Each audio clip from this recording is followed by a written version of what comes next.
We are delighted to be presenting at this important Emory Symposium. The title of our talk is Using Children's Literature to Confront Racial Injustice. My name is Marianne Celano. I'm a professor in the Department of Psychiatry here in the med school at Emory. I've been working here for over 30 years as a psychologist, primarily providing services to children and families. And during my first 20 years here, I worked at Grady Hospital, and it is there that I met Marietta Collins.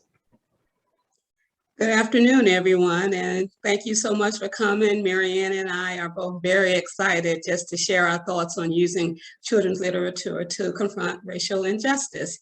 A little bit of information about myself. I am currently an associate professor in the departments of family medicine and psychiatry at Morehouse School of Medicine. I was Marianne's former colleague and faculty member at Emory for over 20 years, should I say, prior to leaving Emory to go over to Morehouse School of Medicine. One of the highlights of my career at Emory was really working very hard on the Transforming Community Project and to also establish a narrative that explained or attempted to explain the racial relationship between Emory School of Medicine, Emory University, and Grady Health System. So I'm really excited to be here and can't wait for us to get started. Okay, our objectives today are, first, we're going to introduce you to the book we wrote together with our colleague Ann Hazard. It's called Something Happened in Our Town. We're also going to discuss how children develop ideas about race, understand the rationale for race-conscious parenting, and discuss how to confront racial justice using children's literature. In this context, we feel it's important to acknowledge that Emory University's founders were slaveholders, and the Oxford campus was originally constructed by enslaved people. As Marianne said, there are 3 co-authors of Something Happened in Our Town. There is Ann Hazard, who is also a former Emory faculty member, now fully retired, who helped us to write the book. I'd also like to acknowledge the excellent illustrator, Jennifer Zivone, and our publishing company, Imagination Press, who has been incredibly supportive of our efforts. This particular slide is really important to us as we try to determine who we wanted to dedicate this book to. And we in an agreement, decided that we would dedicate it to families who have lost loved ones to racial injustice and to those who are working for a future in which diversity is valued and celebrated. So again, we feel very excited to share this with you, and we're ready to start the journey, Marianne. Okay, here's a slide that just gives, I guess I'll say, a snippet of some of the recognition that we have been fortunate to receive for Something Happened in Our Town. 2 of the ones that we are most excited about are being chosen to be a New York Times bestseller for children's books, and also being selected to be among the top 10 most challenged books, both of which were in 2020. This slide shows what happened, gives an understanding of why we were selected as a challenged book. And it says here that Something Happened in Our Town was challenged because of supposed divisive language and because it was thought to promote anti-police views. We're going to talk about being challenged and efforts to ban our book a little later on in the presentation. Okay, so before we read the book, we want to talk about the purpose of the book, which was written in 2017 and published in 2018. The purpose of the book is to really encourage parent-child conversations about race and racism, to link past and modern day racism, to teach children of all races to counter racial injustice and value racial diversity, and as you'll see towards the end of the book, to touch on emerging issues such as the racial aspects of the immigration debate. Our book starts with a police shooting. Something bad happened in our town. The news was on the TV, the radio, and the internet. The grown-ups didn't think the kids knew about it, but the kids in Miss Garcia's class heard some older kids talking about it, and they had questions. So why did we start the book with a police shooting? We believe that police shootings represent modern day racism, given the disproportionate police shootings of African Americans as compared to whites. Children hear about police shootings and other incidents of race violence, and they have questions and emotional reactions to what they hear.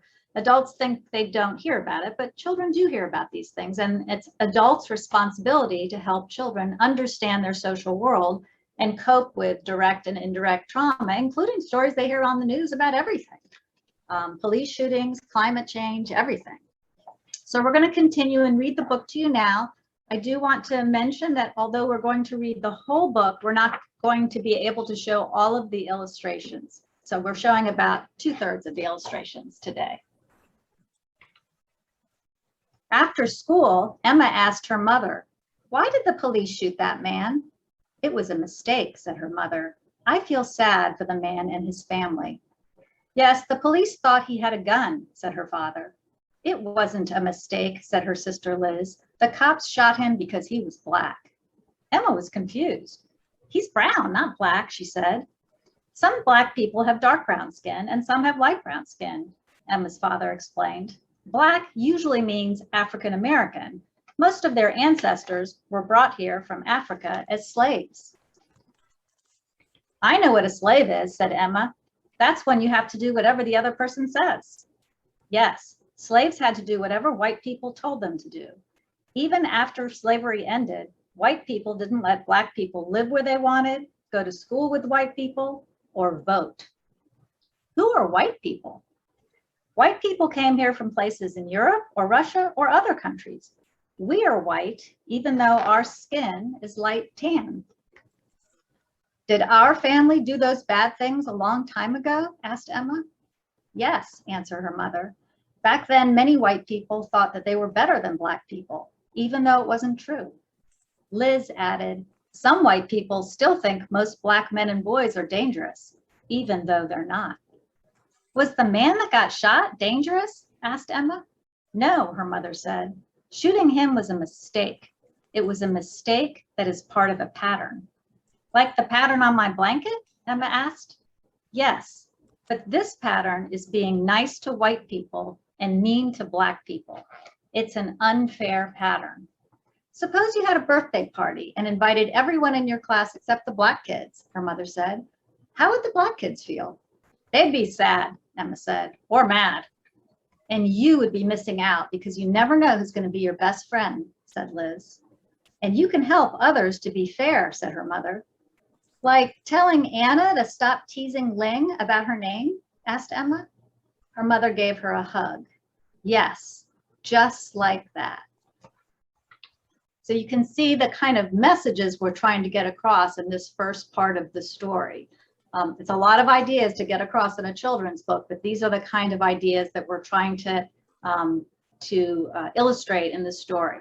We're now going to turn to the next part of the book. Marietta is going to read the second part here. Right. I'm going to share the perspective of the African American family in our story. So, in another house, Josh asked his mother, "Can police go to jail?" "Yes," said his mother. "Why do you ask?"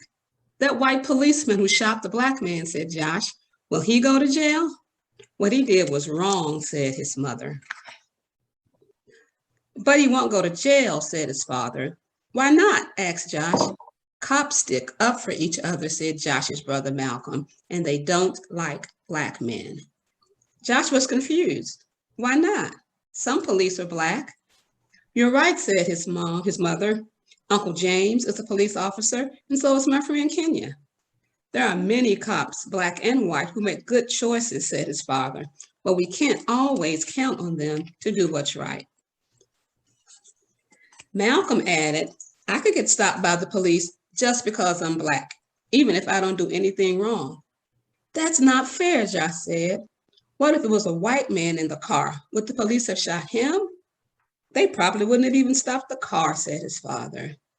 "Sometimes white people are treated better than black people," said his mother, "but it's not right. Everyone should be treated fairly." Josh's mother gave him a hug. "We're proud of who we are. Harriet Tubman, Martin Luther King Jr. and Nelson Mandela were strong and brave Black leaders. They showed us that we can stand up for our rights and set good examples for others. They were treated unfairly, but helped others learn to be more fair.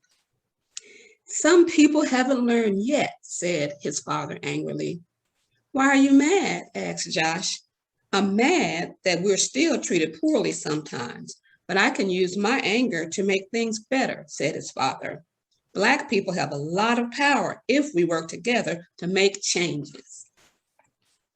I have power, said Josh, and I'm smart. His father smiled. You're right. His mother added, and you can change people's hearts by sticking up for someone who is not treated fairly. Like how Malcolm sticks up for me when the kid sees me about my glasses, Josh asked. He tells them to step off. Just like that, his parents said. Now, from the perspective of this Black family, these were the items that we were trying to really illustrate. One of which is that racial injustice still does exist. And as the family openly discussed that, that's pretty apparent. And we also wanted to discuss the distrust and anger within the African-American community about shooting and police bias that continues to exist. Pride in racial identity was certainly emphasized in this family. And we also used peer teasing as an example of bias, and also how individual and collective actions can indeed bring about social change.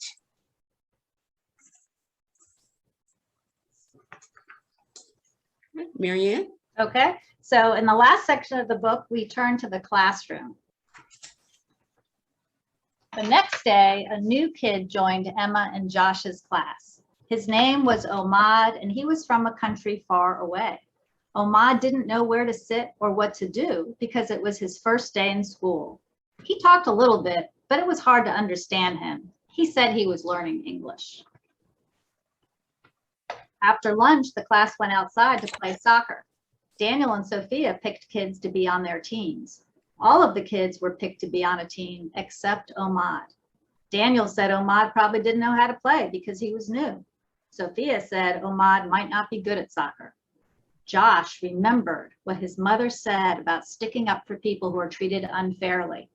Emma remembered what her mother said about unfair patterns and birthday parties. All of a sudden, Omad wasn't alone. Emma and Josh were leading him to their team. We have enough kids on our team, Daniel said. We don't need him. But Josh was ready. Step off, he said. He's playing. Yeah, said Emma. We don't want to miss out. And just like that, Emma and Josh gained a new friend and started a better pattern at their school. So you can see here, oh, go ahead, Marianne. Sure. So as you can see here, the core content of the last part of our book was to really bring into the story that immigrants can also be targets of prejudice and discrimination. And we used the example of bias and exclusion in peer interaction as a really specific example that we felt that children could understand and relate to. We also used the example of assertiveness, and standing up for inclusion and fairness based again upon what the families had told their children in their conversations. And finally, we tried to emphasize how important it is for empowerment, and that empowerment in fact can start better patterns in children's everyday lives. The other thing we are really proud of and always want to highlight is the fact that aside from our story, we also have a caregiver note, an extensive caregiver note in the back of our book. And this caregiver note provides rationales and tips for how to discuss a difficult and challenging subject like racial injustice with very young children. There are issues that are unique for African-American parents that we discuss. There's child-friendly vocabulary and definitions, sample role plays and dialogues. we're really fortunate that the Imagination Press allowed us to have such an extensive caregiver note. Aside from the note that's in this book, we also, Imagination Press on their website also has lists of children's books, additional resources for parents, as well as guides for educators. So feel free to go to Imagination Press's website and take advantage of these free resources, which are always updated. I would say annually at least. Right. And we put them together for Imagination Press. Yeah, we do. Okay. So we're going to talk now about how children develop ideas about race. And in particular, when and what do children learn about race? This has been the subject of empirical inquiry for developmental psychologists for some time. And we know from infant looking time studies that kids perceive gender and race in the first year of life, often as young as 3, 4, 5, or 6 months. By age 4 and 5, white children prefer members of their racial in-group, in other words, other white kids, over the out-group or blacks. Whereas black kids usually like black and white children equally or express a preference for their own racial in-group. It's interesting to look at the trajectory of attitudes about race over time. 3 to 4-year-old white children express a pro-white bias that then continues throughout early childhood and then declines sharply around age 9. So that by the time they're teenagers, that bias is no longer there, and white kids tend to at least explicitly say they favor black and white kids equally. However, when you look at implicit racial attitudes, a different pattern emerges. And remember, implicit bias has to do with bias of which you are less aware, attitudes and beliefs that are sort of just below your awareness, but that nevertheless influence your behavior. So for white kids, implicit racial attitudes, pro-white, anti-black, are acquired by age 6 and remain pretty stable across development.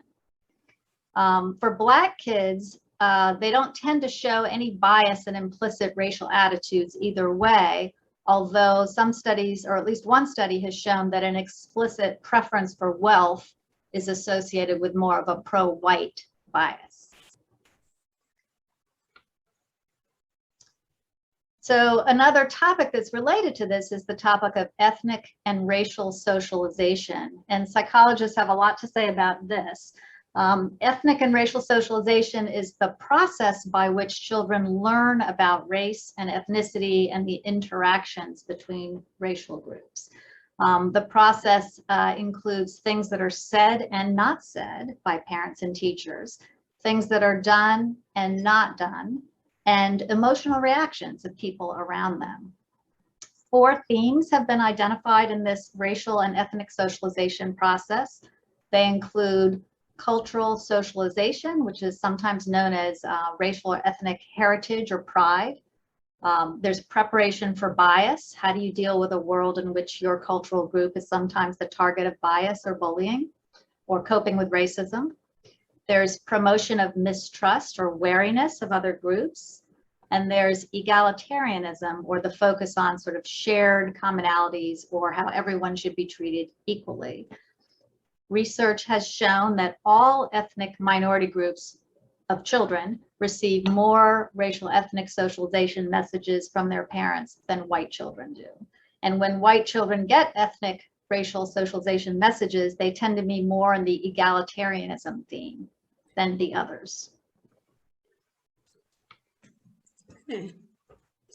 So what I'd like to do now is just provide an example of racial ethnic socialization in terms of preparation for bias, which is one of the items that Marianne just mentioned.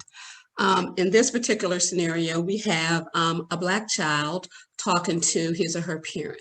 The child says, "Why do white people hate us?"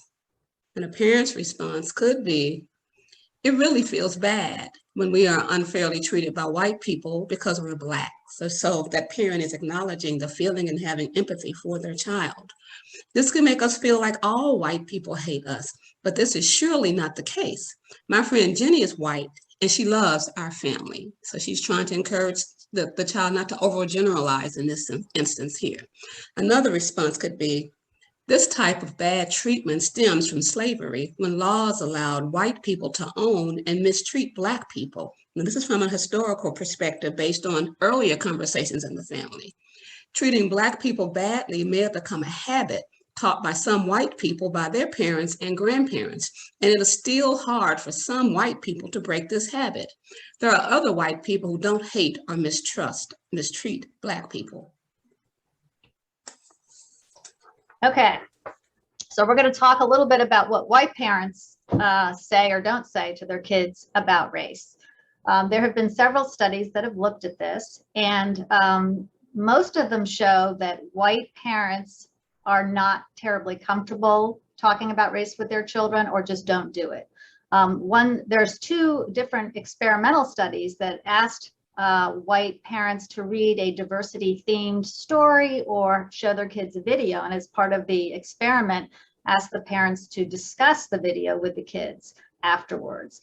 And only 5% in one study actually discussed race with the kids, and I think it was 10% in the other study did the discussion because they were so uncomfortable having the discussion with their kids. And when the researchers asked the parents, well, why didn't you discuss it? The parents said, well, you know, we don't want our kids to notice race, because if they notice race, then they might get prejudiced. You know, they might become racist. So in our family, we don't discuss race. Studies have shown that a very small minority, in the one study, 33% of mothers, 20% of fathers, will discuss skin color, racial labels, stereotypes, or discrimination. A bigger percentage would say there are different races and everyone should be treated fairly, I think.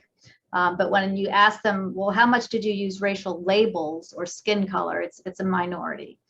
And another way of understanding this is for parents who have young children, what kind of families were they brought up in? And there was a study done back in 2014 by MTV and David Binder Research of 14 to 24-year-olds who are, I guess, considered millennial parents now, and who by now may have children, young children. And of the white subjects in the study, only 30% were brought up in families that talked about race, whereas among the Blacks in the study, I think that the number was closer to 50%. And finally, in another study, white parents' own racial bias awareness was associated with greater willingness to discuss race and race-related current events with their 8 to 12-year-old children. And in this study, race-related current events did include police shootings of African-American men.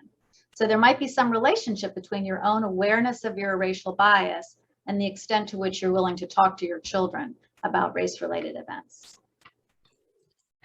I wanted to also share a recent study, a 2021 study from the National Academy of Sciences, which really looks at Black and white parents' conversations about race pre and post George Floyd's death. As this graph summarizes, more Black parents compared to white parents reported having conversations about race, inequity, and racial identity both pre and post Floyd's death. However, Black parents' conversations about inequality increased from pre to post Floyd's death, whereas white parents' conversations about inequality remained the same. And finally, Black parents' conversations about being Black remained high and unchanged pre and post Floyd's death, whereas white parents' conversations about being white decreased from pre-Floyd to post-Floyd. And we would really think that given the civil and social unrest during that time, that there would have been more conversations between white parents and their children about what was really happening here in our country.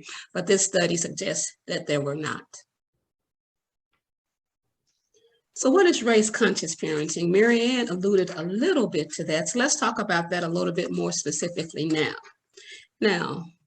Okay, the two types of parenting that we like to use to try and explain parenting when it comes to social justice and anti-racism are colorblind versus race-conscious parenting.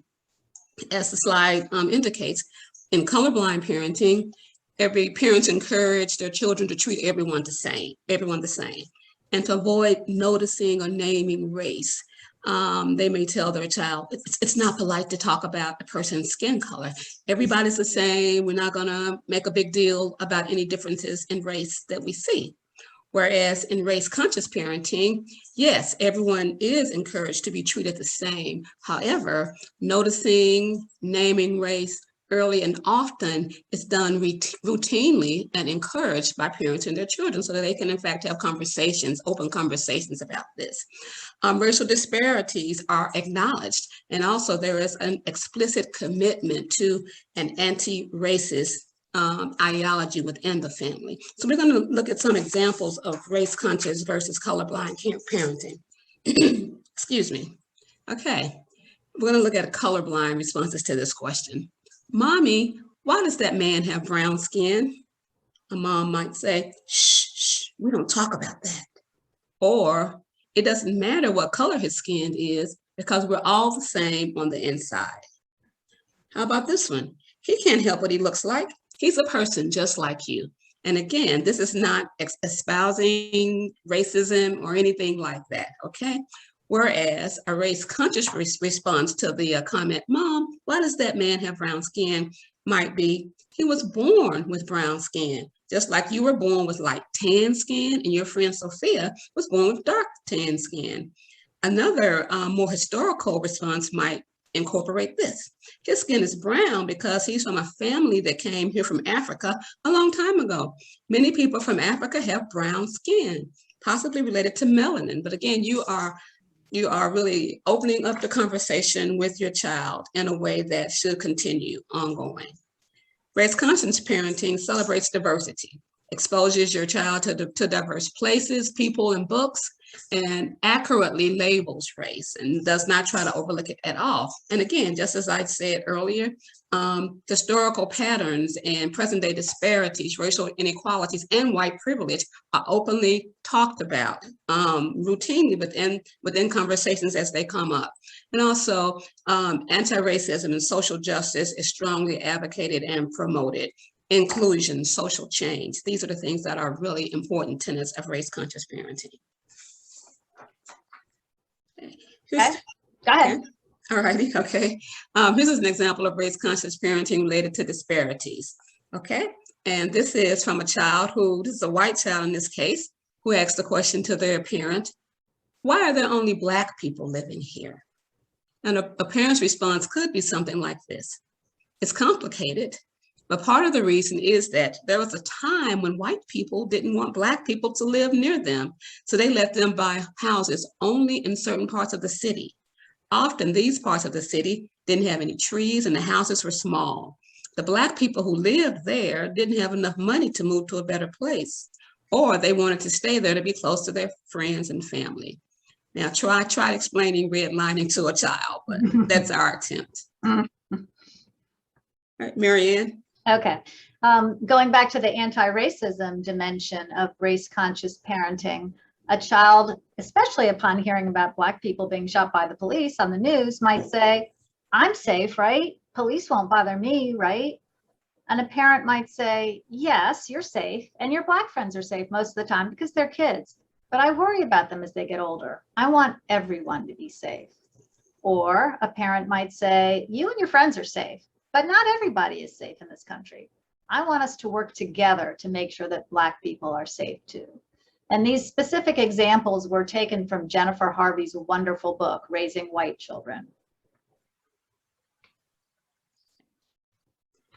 So why is it important to encourage family conversations about race? Why is that important?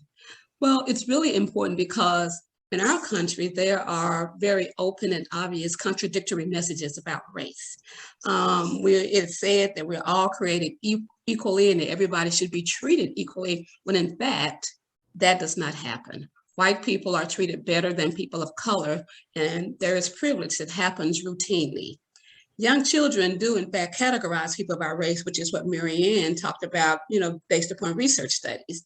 And an avoidance of discussions about race may cause confusion or shame within children.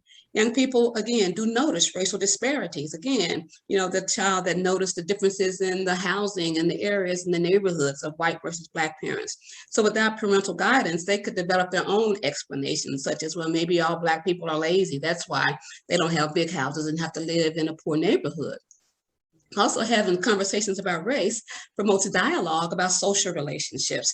Parents can gain a deeper or better understanding of what their child's social life is like, and can also help their child share more and benefit from their guidance, because as the parent of your child, you want to be the one to provide the guidance in terms of their morals and values and anti-racism. So it's really important to have these conversations, and also this may prevent racial discrimination and bias on the part of your child.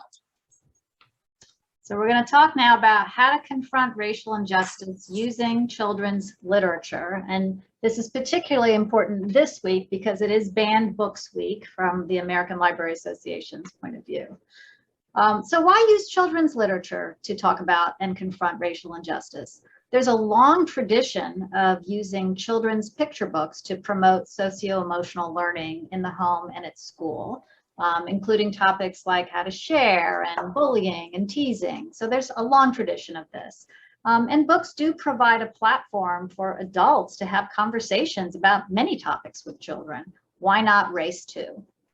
And finally, there's some research that shows that direct instruction about intergroup relationships or race relationships is highly impactful for young children. Whereas older children tend to rely more on their own experiences in coming up with their own attitudes and preferences. Young children are more open to what adults have to say. And so we view this as an important developmental window to talk about race with kids. And again, I'm talking about the kindergarten, first grade kind of age.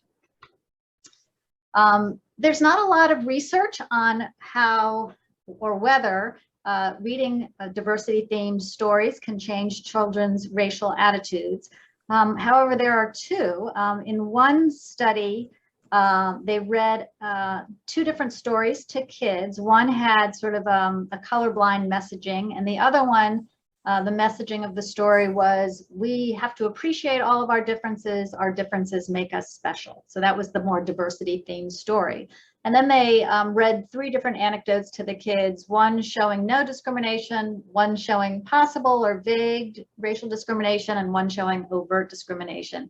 And the kids who had been read the diversity-themed story were more likely to identify and report racial discrimination in the anecdotes appropriately, both in the more covert case and the more overt case. Whereas the kids that had been exposed to the more colorblind messaging were less likely to identify the racial discrimination. In another study, teacher read the same kind of book, this diversity-themed value and diversity storybook, and then they studied how the children seated themselves in the lunchroom. And prior to the story, they had been more racially segregated. After the story, they self-selected into a more integrated seating pattern. And again, this is little kids, 4 to 6 year olds, but only for 48 hours. How interesting. We also wanted to just provide examples of some children's books, which we think would be excellent tools in terms of race-conscious parenting. And we certainly do know that exposure to stories with diverse characters and pro-social messages is really important and integral in terms of building empathy in young children, encouraging the development of positive values and social skills, helping children to respond and recognize bias, and also supporting the development of cross-cultural friendships, promoting racial pride and identity in minority children. Here are just some examples of some of the books that we've come across that we really like. The Skin You Live In is just celebrating all different kinds of skin color, mixed meat, biracial children. The Day You Begin really looks at the fact that we're all alike in many ways. Sometimes we may be different, but we all begin and we're alike in many ways. We're different and alike, so we can celebrate that. But there are all kinds of books. These are for young kids. And as kids get older, the next slide shows books for older kids. And in these kinds of books, honest history can be discussed, modern day racial bias, And also these books highlight adults and children who fought bias. Certainly the Undefeated, it's a Caldecott Medal winner, and it's a beautiful poem that illustrates historical figures, civil rights and sports leaders, Let the Children March, about children and teens who marched in Birmingham. Lots of really good books. I really like the quote that we included on this slide, which says, you can't change the past, but you can decide what kind of white person you're going to be. You can decide how you're going to treat others and what kind of world you want to create. Okay. Okay. So there's lots of different ways of discussing books with children. We recommend the whole book approach proposed by Megan Dowd Lambert, in which the adult reader asks open-ended questions like, what do you see happening in this picture? What do you see that makes you say that? What else can we find? And we would invite teachers and parents reading books to kids, any books really, to consider other questions like, who is left out of the story? How do the people in the story feel? And specifically differentiating the victims, the aggressors, and the bystanders, right? And then using the stories to build empathy and responsibility. What would you do if that happened to you? Or what would you do if you saw that happening to someone else? Helping to relate the story to the kids' own lives. So we're going to talk a little bit now about banning books, because our book has been banned or challenged in at least these times, twice in 2020, 4 times so far in 2021, all after George Floyd's murder.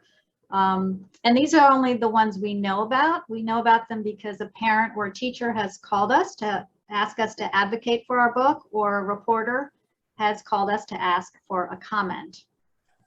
As Ta-Nehisi Coates says, when you start saying to a kid, I only want you to read things that validate my point of view, that's no longer education, that's indoctrination. And so we have supported attempts to get our book in school libraries and in school curriculums, or at least not banned.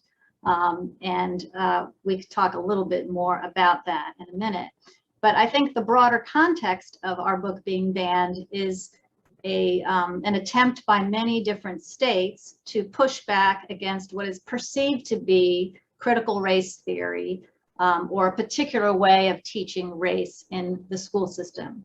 What I have in the next 2 slides are parts of the Georgia resolution that was passed in June 3rd of this year.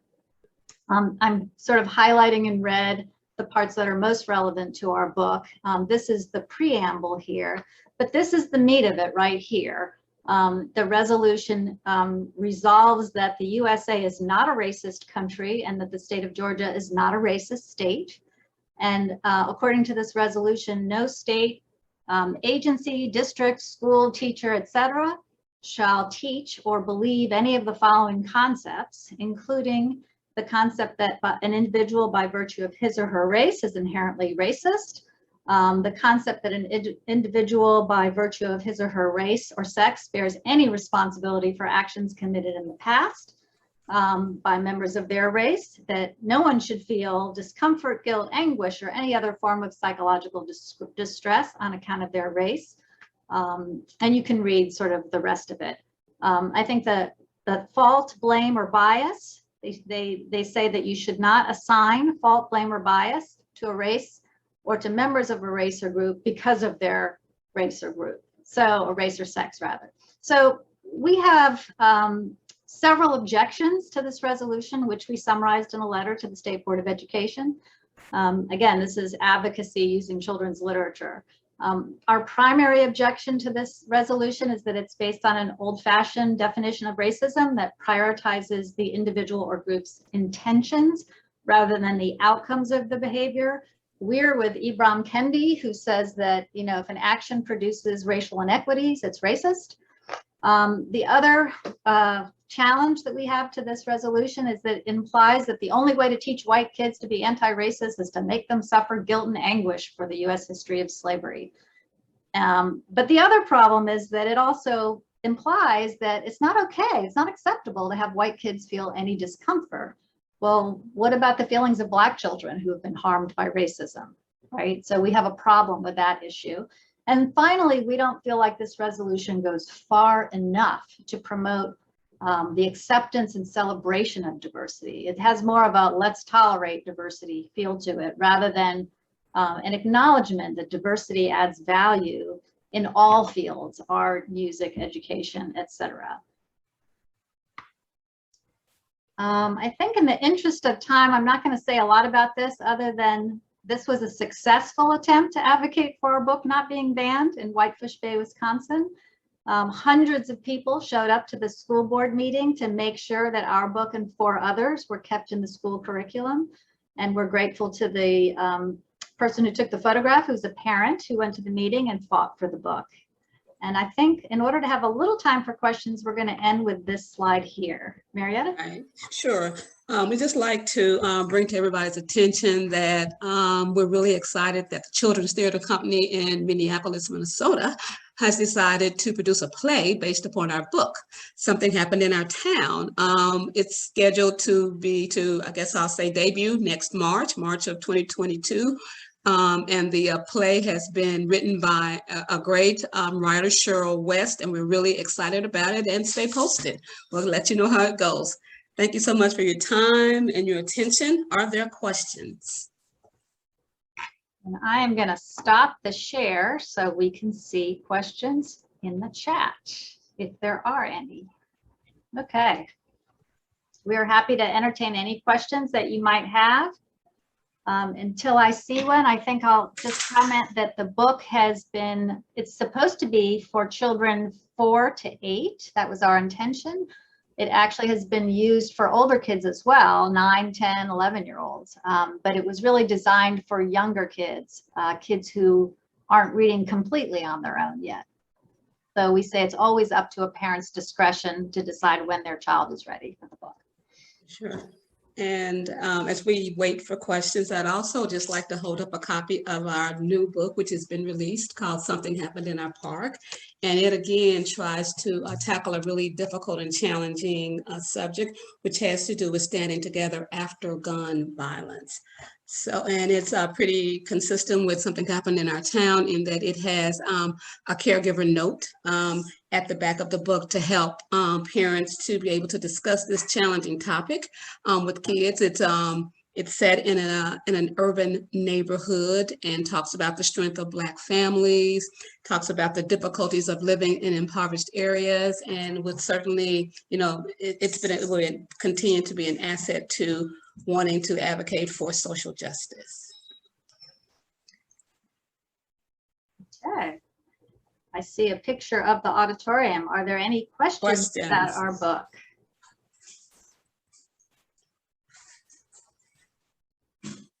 I see a comment. The session was perfect for those of us, Emory grads and others who are making small dents for children and grandchildren. Thank you so much for that comment. Thank you. We really appreciate that. Yes. It has certainly changed the way I think about and talk about race with my patients, with my grandchildren, and with the children of my friends. It's certainly changed the way I talk about it and think about it. The process of writing the book. Right, sure. How do you prefer we purchase this book?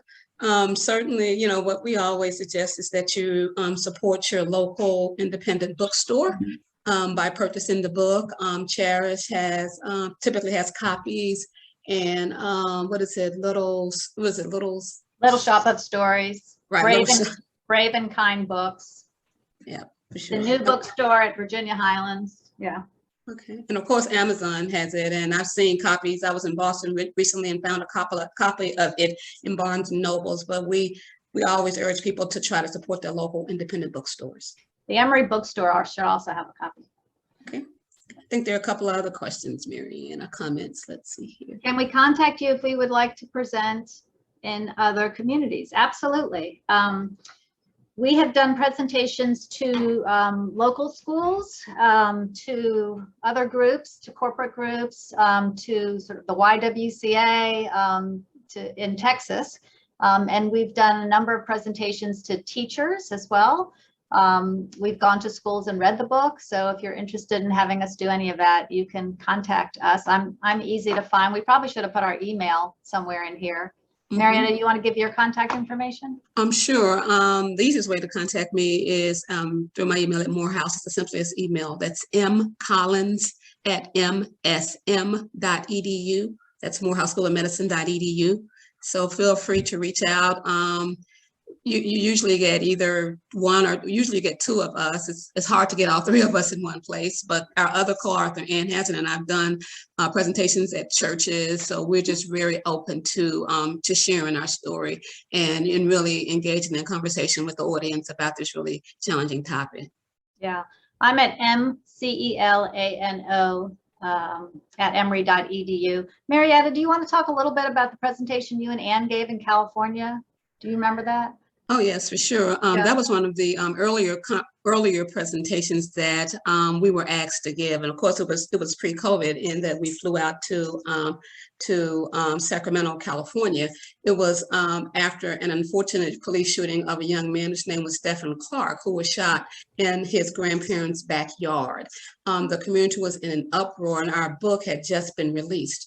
There was a town hall planned. He had a younger sister who he was very close to, who was involved in the summer camp. So we were invited to kind of come out and try and talk to the campers at his little sister's school, as well as to participate in the town hall. One thing that was really of note to us is that, you know, as Marianne said, our book was originally written for pretty young kids. So we did two sessions, one for the younger age kids, one for the older aged kids. What's really striking is one of the girls in the older group, and she was probably in, I would say, 4th or 5th grade, said to us that she really appreciated us being there because it really was scary for her to think about the fact that they no longer had a car. Her stepdad, mom, and siblings no longer had a car, so stepdad had to now take public transportation to get to and from work. And her mother wanted him to call to let her know that let them know that he was on his way, and they were really afraid that the police would think that was a gun and he would get shot and killed. So she really appreciated the chance to kind of talk about her feelings and how that shooting had really impacted her and her family. So it's been a very interesting journey, especially as a mother of two Black kids. You know, my husband and I have talked. We've had the talk, you know, to our kids about how to react and how to act in general when and if you are stopped by police officers. I was just talking to Marianne earlier about how stressful this can be, you know, to be able to just talk about this time and time again and to try and hopefully make changes. And I think the last thing I want to say is our books have been accused of being anti-police. We do not feel that they are. And we've read this book to hundreds of kids. You know, it's been a few years, so we've read it to many, many groups of children. And at the end of the reading, we asked the kids, what do you think this book was about? Not one child has said, this book is about how police are bad. Kids have instead said, this book is about how you should treat everyone fairly, right? And so the complaints about the book being anti-police tends to come from people who haven't either read the whole book, yes, or haven't thought about how kids think about this. Kids know that adults make mistakes, right? And so they can understand that these police shootings represent a racist pattern without throwing all police under the bus. Sure. And I'd just like to add real briefly that, again, in the Caregiver Note section of our book, we talk about the fact that most policemen never use their guns. So we're not suggesting that policemen just arbitrarily go out and shoot people, either Black or white. So, you know, certainly we, when we advocate for people to read our book, not just to listen to a video, which only has the book and not the Caregiver Note, but to also look at the Caregiver Note because it's very helpful in addressing these problems. Yeah, thank you for mentioning that. Yeah, because there are YouTube videos, but those don't include the Caregiver Note. That's right. That's right. So, are there any other questions? I think. oh. Hi. Okay. Hi. My mom is a librarian, and she also teaches children's literature at the University of Tennessee in Knoxville. She wasn't able to come, but I do have a question in her stead. So you talk a lot about the caregiver notes on how to have conversations with your child as you're reading it. But you also mentioned how it's been in curricula in different schools. So I was wondering if you had like a similar guide for teachers, or what you would encourage teachers to say to foster a conversation among students, among Black and white students, as opposed to just Black or white children with their own parent. And like what type of discourse do you hope to foster within the classroom, like among young children themselves? Okay. I'll start, and then Marietta, Okay. I'd like you to finish if you may. Well, Knoxville is one of those places that tried to ban our book. Really? Um, I thought about that. There's an article by a guy named Cole Sullivan about it in the local paper. We do have free educator guides now on the Imagination Press website. You have to click on our book, and then there's resources. And one of those resources is how to talk about the book, right? In an educational kind of setting. We do feel it's important for educators, if the book is going to be, depending on the, the age of the kids, the educators should probably, especially in Knoxville, Tennessee, let the parents know that they're going to be doing this, or at least get school support in the sense that the school approves that the teacher reading the book, because there will be follow-up discussions that kids may want to have with their parents, and it's best for parents to be prepared for those discussions. I think that the times that the book has been banned or challenged the most is when the parents had no idea, or the leadership of the school had no idea the book was being read to the kids, and felt a little bit blindsided by it. Marietta, what would you like to add? I certainly agree with what you said. Another thing that we've suggested is that schools, some schools may already have groups which support equity and inclusion. And if in fact those groups are in existence, then certainly getting them to support having the book, included in a structured classroom curriculum. We don't advocate at all, as a matter of fact, that a book be placed in a classroom for a child to arbitrarily go up and just read it without any dialogue from teacher or adults. We think it's really important that that it be an ongoing and an integrated kind of discussion. So and we've had discussions, even I think there was one discussion with police officers, and after they looked at the caregiver note in the back of the book, I think it changed some of their perspectives. There have been school resource officers. So we've really tried to reach out and be inclusive in terms of schools, of librarians, of educators, to help them to understand the message we're trying to get across from the book. So thank you so much for that question. And Excellent certainly, question. yeah, it is. And if your mom would like to dialogue further with us, we're both very open to that. So guys, we are out of time and we have another group coming in. So I'm afraid we're gonna have to say goodbye. All right. Thank you, Jeff. And thanks everyone for your attention. We appreciate it. We had a good conversation. Take care. Bye-bye. Bye-bye, everyone.